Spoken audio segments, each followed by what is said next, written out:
It's a busy time of year here at Game and Fish. Waterfowl and pheasant seasons are going on. Deer gun season is right around the corner, and we have a new chief of enforcement. I'm Mike Anderson with the North Dakota Game and Fish Department. My guest this week is Scott Winkelman. Scott, you took over the chief game warden October 1st. Scott, who did you replace, and give us some of your professional background? I replaced Chief Warden Robert Timian, who retired after 35 years of employment here at North Dakota Game and Fish. My professional background, I started as a conservation officer in South Dakota in 2002. I moved to North Dakota in 2003, and I was the district game warden in Botno until 2007. In 2007, I moved to Bismarck as the wildlife investigator and was promoted to investigation supervisor in 2015. How did you get interested in wildlife enforcement? I went to college at the University of North Dakota and got a bachelor's degree in fisheries and wildlife biology. While I was doing that, I started working for the U.S. Fish and Wildlife Service seasonally. And the more I was around other wildlife professionals, I gravitated towards the enforcement side. I enjoy being able to work directly with hunters and fishermen and those who are utilizing our resources. Like you mentioned, you were the investigative supervisor here at the Game and Fish Department. You worked with a lot of wardens over the years. How is your management style going to be as the chief game warden? I will be very supportive of our game wardens. I feel we hire very competent, talented, educated, skilled people to be game wardens in North Dakota. But while I'm supporting them, I'm fairly hands-off because we hire such good people. I trust them to do their jobs, and they do it well. Okay, as the new chief of enforcement, what are some of the challenges that you foresee? These are certainly trying times for enforcement in general. With the COVID pandemic going on and where that's going to take us into the future, we're reacting to that on a daily basis, and we'll continue to have to do that. A major item that changes is technology, whether it's technology as in hunting or fishing equipment, or cell phones, different social media platforms, and that's not going to change. North Dakota Game and Fish is a small agency compared to other wildlife agencies around the country. North Dakota is a fairly big state. How demanding is that on your game wardens? It certainly is demanding and a challenge at times. We are a small agency and a small division. We have 39 total employees in the enforcement division, but only 28 field wardens. So they do have to cover large areas, and they do a tremendous job with what they're allowed to do, but it can be a challenge at times. Scott, during these unusual times, the Game and Fish Department has sold record number of fishing licenses. Hunting seasons are going on. How are your game wardens handling the extra participation in the outdoors? They've been handling it well. They're certainly taking more calls. They're making more contacts in the field. They've been busy, but they're doing a tremendous job. As we know, this is a busy time of year, especially for the North Dakota Game and Fish. You have pheasant season, waterfowl season, deer season's right around the corner. Is there enough hours in the day for your wardens to protect the natural resources of North Dakota? You know, sometimes it doesn't seem like it, but the wardens do a good job of knowing where to go and when to be there, and they do a great job of protecting our natural resources. What's the average day right at this time of year, Scott, for a game warden? It depends on the area.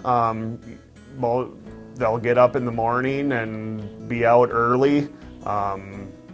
They may stay working through the day, try and be out and maximize our time when hunters are actually going to be out in the field.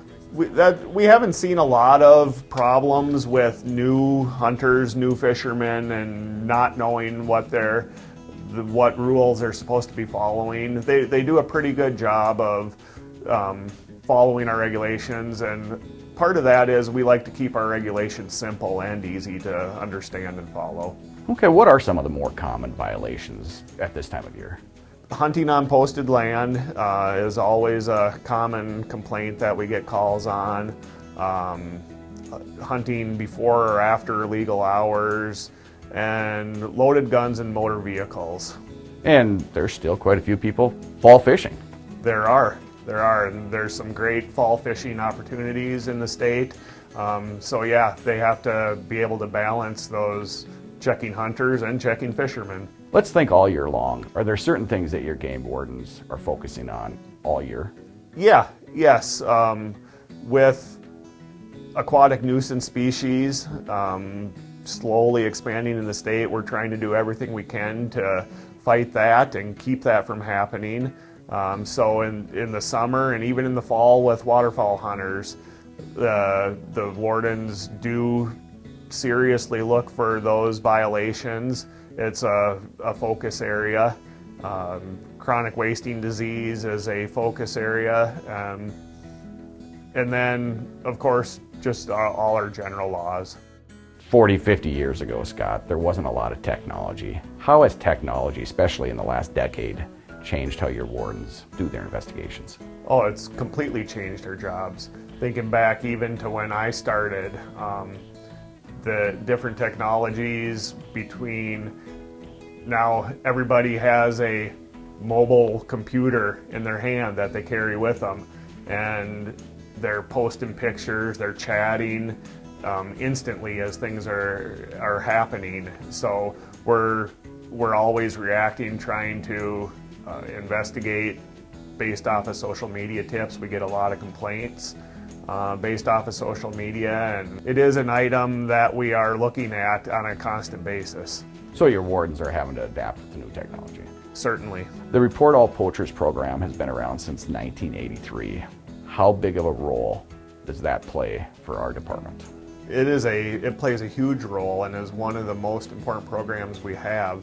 With our limited number of staff, we can't be everywhere, and when the public, hunters, other hunters or fishermen witness a violation and make that phone call to us and get the information to us, it is a huge help, and all those calls are followed up on, and quite frankly, we would have a hard time being successful at our jobs without the RAP program, people utilizing it and calling it in, and the Wildlife Federation and their help running the program. Do you get a lot of calls?